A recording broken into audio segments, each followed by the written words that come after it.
की खुशियों के लिए कुछ ज़्यादा नहीं कर पाता हूँ। ज़रूरतमंद जैसे आप क्या कर पाते हैं? ज़रूरतमंद यही है कि बच्चों के लिए अपन कपड़े हैं, पढ़ाई लिखाई का ये है। अगर बच्चा कभी ये कहता है कि पापा मुझे घुमाने के लिए ले चलो, तो नहीं ले जा पाता हूँ मैं, क्योंकि मेरे पास पैसे नहीं है इतने, इसलिए। 2023 दिसंबर के नज़दीक मध्य प्रदेश में विधानसभा चुनाव है तो 2024 में है लोकसभा चुनाव। ऐसे में सरकार बड़े बड़े दावे करती है कि जनता के जीवन के स्तर को सुधार दिया है। जनता का जीवन स्तर 2014 के बाद काफ़ी हद तक सुधर चुका है। अब हर कोई हवाई चप्पल पहन करके हवाई जहाज की यात्रा कर रहा है। हर किसी के घर में कार है, फ्रिज है, बड़ी बड़ी टीवी है, सब कुछ है। हमने सोचा कि क्यों ना इसकी पड़ताल की जाए और ज़मीनी स्तर पर लोगों से बात की जाए कि उनका जीवन स्तर कितना सुधर रहा है। मेरे फ्रेम में आप देख रहे होंगे एक दुकान देख करके समझ ही गए होंगे कि ये हेयर सैलून यानी कि कटिंग की दुकान है। इनसे हम बात करेंगे जिनकी ये दुकान है कि आखिर उनके जीवन स्तर में कितना सुधार हुआ है। हम इस समय मौजूद हैं मध्य प्रदेश के मुरैना ज़िले में, जहां पर विधायक हैं कांग्रेस के राकेश मावई, तो सांसद हैं बीजेपी के नरेंद्र सिंह तोमर। जानेंगे कि इनका जीवन स्तर कितना सुधरा है। नमस्कार, मैं हूं गिरिराज शर्मा और आप देख रहे हैं सरल टॉक। सभी से एक अपील है कि सवाज को सब्सक्राइब कीजिए, साथ ही साथ सरल टॉक के ज्वाइन बटन और थैंक्स बटन के द्वारा या फ़ोन पे, पेटीएम, गूगल पे के द्वारा हमें आर्थिक रूप से सपोर्ट कीजिए, जिससे हम स्वतंत्र पत्रकारिता को और बेहतर तरीके से कर सकें। तो ये दुकान मध्य प्रदेश के मुरैना में अंतोबाई गली में मौजूद है और इनसे हम बात करेंगे कि आखिर ये काम कितने सालों से कर रहे हैं, क्या इनका नाम है और जीवन स्तर में आखिर कितना बदलाव हुआ है। क्या नाम है आपका? मेरा नाम है गिरिराज सविता जी। गिरिराज जी, थोड़ा सा कैमरे की तरफ आप देखें। गिरिराज जी, ये बताइए कि कब से कितने साल हो गए ये काम करते हैं? मुझे कम से कम 22 साल होती हैं। 22 साल से आप ये काम कर रहा हूँ। तो 22 साल केवल मुरैना में ही काम कर रहे हैं, कहीं और भी कर चुके हैं? मुरैना में ही मैंने किया है। 1 साल करीबन मैंने गुजरात में भी किया था, उसके बाद में 22 साल यहाँ मेरे को हो गया। तो गुजरात में जीवन के शुरुआती समय में? गुजरात में समय में मेरा ऐसा ही थोड़ा हल्का सा था, ठीक है। गुजरात से फिर आप वापस एमपी आ गया मैं गुजरात से वापस अपने एमपी में अपने यही करने लगा मुरैना में। तो आप रहने वाले मुरैनी के बाहर से? मुरैनी का रहने वाला हूँ मैं, मुरैना के रहने वाले हैं। तो ये केवल आपने जो शुरुआत से जो काम किया है वो हेयर कटिंग इसी का किया है, कुछ और भी व्यवसाय किया है? हाँ जी, मैंने हेयर कटिंग का ही किया है शुरू से ही, और कुछ हम नहीं। कैमरा पर्सन से भी रिक्वेस्ट करेंगे थोड़ा सा दुकान को भी दिखाया जाए किस तरह की गिरिराज जी की दुकान है। तो गिरिराज जी बताइए कि ये आपकी खुद की दुकान है या किराए की? ये किराए की दुकान है। और कितना किराया है इसका? इसका किराया है 1100 रुपये इस समय 1100 है। और शुरुआत में जब ली थी तब कितना किराया? जब था मेरे 200 रुपये मैंने शुरू से की थी, मैंने यहीं पे 200 रुपये से शुरू किया। ये बताइए कि आप काफ़ी समय से इस दुकान में, इसीलिए किराया इतना सस्ता है या फिर अगर अभी लोगे तो बढ़ा हुआ मिलेगा? अब लेंगे तो बढ़ा हुआ मिलेगा। हाँ, अभी के मैं पुराना यहाँ से रह रहा हूँ, इसलिए मेरे लिए कम है। हाँ। ये बताइए कि एक दिन में कितना आप कमा लेते हैं ये हेयर कटिंग के काम से? अपने पर डे का अपना 300-400 रुपये, 300 रुपये ऐसे आ जाते। कभी कभी अपन मंगल गुरुवार ऐसा हो जाता, ऑफ हो जाता है महीने में। बस 22 दिन आप समझ लीजिए, 22 दिन के हिसाब से आप जैसे 200, 300, 400 रुपये अपने आ जाते हैं। हाँ। परिवार में कितने सदस्य हैं, कौन कौन है? परिवार में मेरे 2 लड़के हैं, 1 लड़की है और तीनों बच्चे पढ़ रहे हैं और 2 हम हैं, मतलब 5 सदस्य हैं हम। 5 सदस्य हैं। तो घर में आप ही कमाने वाले हैं, कोई और भी है? नहीं, मैं ही कमाने वाला हूँ। बच्चे पढ़ रहे हैं मेरे। तो कौन सी क्लास में पढ़ते हैं बच्चे? बड़ा बच्चा मेरा बीएससी कर रहा है इस समय पर, वो बच्चे अभी 10वीं में है। तो खर्चा जो है इसी में से आप भेजते हैं जो कमाते हैं? हाँ, इसी में से मैं करता हूँ, क्योंकि बच्चों के लिए पढ़ाई लिखाई का जो भी काम करता हूँ मैं, तो इसी में से चल रहा है। पर लेकिन ये अपनी ज़रूरतमंद चीज़ें वो ही मैं कर पाता हूँ और उन बच्चों की खुशियों के लिए कुछ ज़्यादा नहीं कर पाता हूँ। ज़रूरतमंद जैसे आप क्या कर पाते हैं? ज़रूरतमंद यही है कि बच्चों के लिए अपन कपड़े हैं, पढ़ाई लिखाई का ये है। अगर बच्चा कभी ये कहता है कि पापा मुझे घुमाने के लिए ले चलो, तो नहीं ले जा पाता हूँ मैं, क्योंकि मेरे पास पैसे नहीं है इतने, इसलिए। तो कई बार आप भावुक मत होइए, हम आपकी परेशानी को समझ सकते हैं। तो जब ये जो आपकी स्थिति है इसको आपकी मैसेज भी देखती होंगी तो क्या कहती हैं? वो धीरज बना देती है ना, कोई बात नहीं है, आगे समय अच्छा आएगा। बदल जाएगा। आप हिम्मत मत ना हारिए, ये कह देती हूँ। बच्ची आपकी कौन सी क्लास में पढ़ती है? बच्चा मेरा बड़ा बीएससी चल रहा है और छोटी बच्ची अभी 10वीं में है और उससे छोटा वाला लड़का है वो अब मिडिल में है, 8वीं में। जो आपने बताया कि 22 दिन आपका काम है, इसमें जो परिवार का खर्च है, जैसे सिलेंडर हम देख रहे हैं, पेट्रोल डीजल हम देख रहे हैं, क्या किसी वाहन का भी इस्तेमाल आप करते हैं, साइकिल का भी उपयोग करते मैं साइकिल पे ही ओनली चलता हूँ। हैं? साइकिल से ही आप मोटरसाइकिल मेरे पास है नहीं है, ले नहीं पाता हूँ, इसलिए साइकिल से जहाँ भी मैं अपने 6 किलोमीटर 7 किलोमीटर जहाँ का फिर होता है उसको मैं साइकिल से करता हूँ। कहीं बाहर जाता हूँ तो बस से ही द्वारा कैसे भी जाता हूँ बस ओनली। सिलेंडर जो आप लेते हैं क्या उसी तरह ले रहे हैं जैसे दूसरे लोगों को मिलता है, या कुछ रियायत आपको सरकार की योजना की मिलती है? नहीं, रियायत कुछ नहीं है।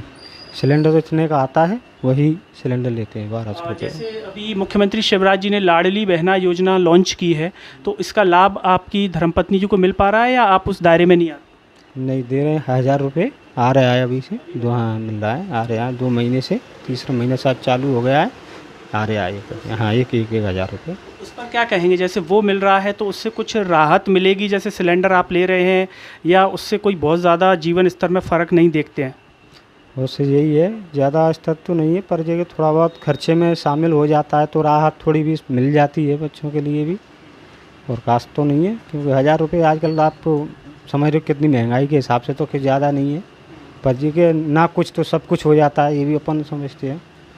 दूसरा ये कि मुख्यमंत्री शिवराज सिंह चौहान जी को कई लोग कह रहे हैं कि अब चुनाव आ गए हैं तो योजना लॉन्च हो गई है, चुनाव जीत जाएंगे तो फिर इस तरह का डर मन में तो नहीं है कि इसके पैसे मिलेंगे नहीं मिलेंगे, इस तरह की चीज़ें मन में? ऐसी कोई मन में नहीं है। अब जो तो देखो उनकी इच्छा दे भी सकते हैं, वो कि नहीं दे सकते, चुनाव है इसलिए दे रहे हूँ, ऐसा नहीं है। और घर जो आपका है उसमें किराए से रहते हैं, प्रधानमंत्री आवास योजना से आपको मिला है? प्रधानमंत्री आवास योजना से पैसा मेरा जमा था, 2 साल हो चुकी हैं, अभी तक मिला नहीं है। और बस ये कह देते हैं कि 2 महीने 1 महीने ऐसा चल रहा है उनका। अब भी 15 अगस्त का बुलाए तो 15 अगस्त को भी निकल गई और पैसा पूरा उन्होंने ले दे के अपन ने जमा भी कर दिया, पैसा ब्याज पे करके नहीं, पर लेकिन अभी आवास योजना मिला नहीं है। अभी आपको घर मिला नहीं है, पैसा आपका जमा हो चुका है करके नहीं, बल्कि घर अभी नहीं मिला है। ये बताइए कि आमदनी जैसे सरकार कह रही है कि अब लोगों की आमदनी बढ़ी है, लिविंग स्टैंडर्ड सुधरा है, जब से सरकार आई है 10 साल हो गए करीब शासन को, अब फिर से चुनाव है, तो क्या लगता है अब आपके स्टैंडर्ड में कितना सुधार आया जीवन स्तर? जीवन स्टैंडर्ड में सुधार जैसा तो खास नहीं है क्योंकि आजकल उसी हिसाब से सुधार आता है, जैसा आमदनी होती है तो पैसे ही सुधार ज़्यादा बढ़ता है। अब इसमें तो अपना गुजारा हो तो कितना सुधार आएगा, आप भी समझो गरीबी की हालत के हिसाब से, पेट गुजारा अपना आदमी कर रहा है, पालन पोषण कर रहा है, तो जीवन में इतना ही सुधार हो पाता है। कटिंग के जैसे आप पैसे लेते हैं कटिंग के, सेविंग के, तो जो रेट बताते हैं उनमें कुछ लोग ऐसे भी आते हैं कि अरे कम कर लो, ज़्यादा तो नहीं लगते, ऐसा कुछ भी यहाँ कहते हैं? आते हैं ना कुछ लोग ऐसे कहते हैं कि ज़्यादा पैसे भाई ले रहे हो तुम, कम कर लो कुछ। तो मैंने कि भाई मैंने अब कितना इसमें करूँ, अब 100-200 रुपये का 500 रुपये का सौदा हो तो भाई 10-20 कम कर दूँ, उसमें उतना ही कम होता है। 30-40 रुपये कटिंग जैसा व्यक्तिगत देता है, उसमें भी कई लोग कह देते हैं कि भाई यार इतना नहीं है, कम ले लो, कोई उधार भी कर जाता है, कोई दे भी जाता है, ऐसा भी हो जाता है। पर क्या करें, मानना पड़ता है भाई, धंधा करना है तो ये भी चलना पड़ता है अपन को, लेके ना जाऊँ तो ऐसा चलता है। और जैसा कि अब चुनाव आ रहे हैं, चुनाव नज़दीक हैं, जो है दिसंबर में चुनाव होना है, सरकार नई नई योजनाएं ला रही है, बड़े बड़े दावे कर रही है, तो क्या लगता है कोई भी सरकार आ जाए क्या गरीब का जीवन स्तर सुधरेगा या फिर क्या लगता है ऐसे ही चलता है? अब गरीब का स्तर तो आप समझ लीजिए कि सुधरने का संभावना आप कैसे कर बता सकते हैं, ये तो मंत्री लोग हैं, कुछ भी कर सकते हैं समय के हिसाब से, परेशानी ऐसी चल रही है अभी तो। खैर कभी मिलने आते हैं सांसद महोदय हों मुरैना के या विधायक महोदय हों, हालचाल पूछने आते हैं? कोई नहीं आता है, ना सांसद जी आए ना विधायक जी आए पूछने के हालचाल पे, कोई नहीं है आता है, वो तो अपने आप को चलना पड़ता है, कोई नहीं आता है। अपन को ज़रूरत पड़े तो उनके पास जाइए, वो नहीं तो अंत उनको कोई मतलब नहीं है, वो ना जैसे कोई भी। जैसे अभी हम देख रहे हैं कि समय करीब हो रहा है 7 साढ़े 7 बजे शाम के, और अभी दुकान खाली है, तो ग्राहक किस तरह से, ग्राहक पहले की अपेक्षा बढ़े हैं, कम हुए हैं या इसी तरह रहते हैं क्या? अब तो कम हो चुके हैं क्योंकि कई दुकानें ऐसी खुल चुकी हैं कि अब नाई समाज में क्या है, अब ये काम नहीं इतना, अब तो हर कोई भी मुस्लिम भी जात भी कोई दुकान खोलने बैठा हुआ है, तो धंधे पे हर सब किसी के प्रभाव पड़ गया है।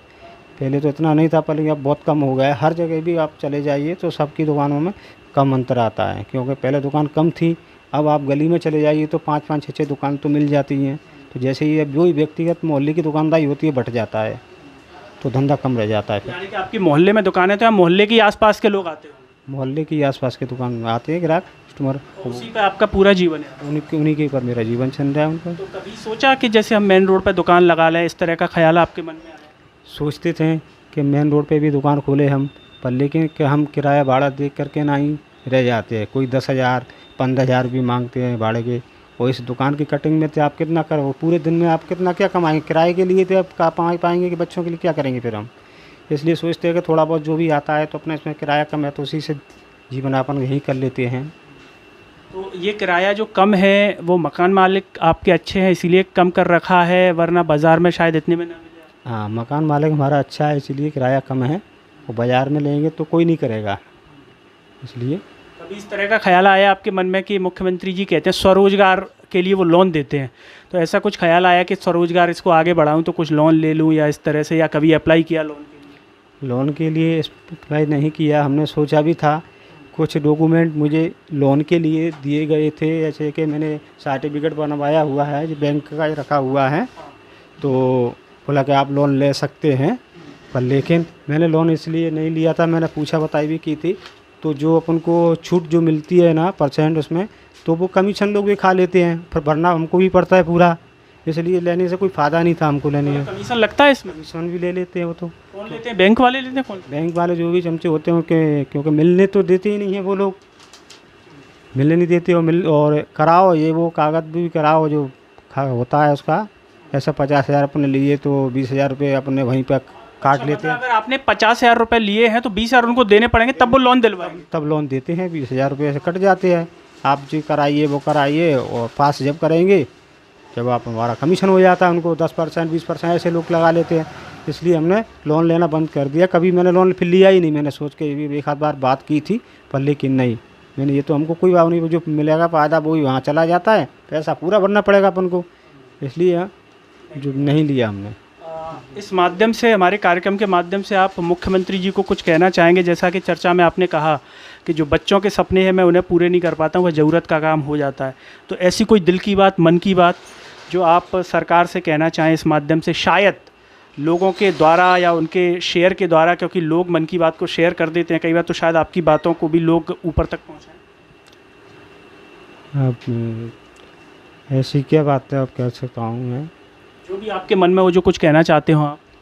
मन में तो बात तो है, पर अब सरकार कौन किसकी मानती है भैया? आप कहिए, शायद आपकी ईश्वर की वजह से ऊपर तक बात पहुँच जाए। अब मैं तो सोचता हूँ कि बच्चों की हो जाए पढ़ाई लिखाई, तो कुछ लग जाए नौकरी से, यही सरकार से मैं तो वही कह रहा हूँ कि बच्चों की जो अपने कोई पैसा लेके भी लगाते हैं वो भी नहीं लग पाते हैं। गरीब आदमी के पास इतना पैसा नहीं है जो बच्चा नौकरी से भी लग सके, मेरा वो भी नहीं है। कि आज का दलाली और पैसा सब कुछ चलता है, वो गरीब आदमी के पास में इतना पैसा नहीं है जो दे सके, तो वहीं की वहीं रह जाते हैं फिर लोग वही अपने गीत गाने के लिए। मेरा निवेदन यही है मंत्री जी से कि ये पैसे की ये दलालीपन पूरा ही ख़त्म किया जाए और स्वयं गरीबों की मदद की जाए से।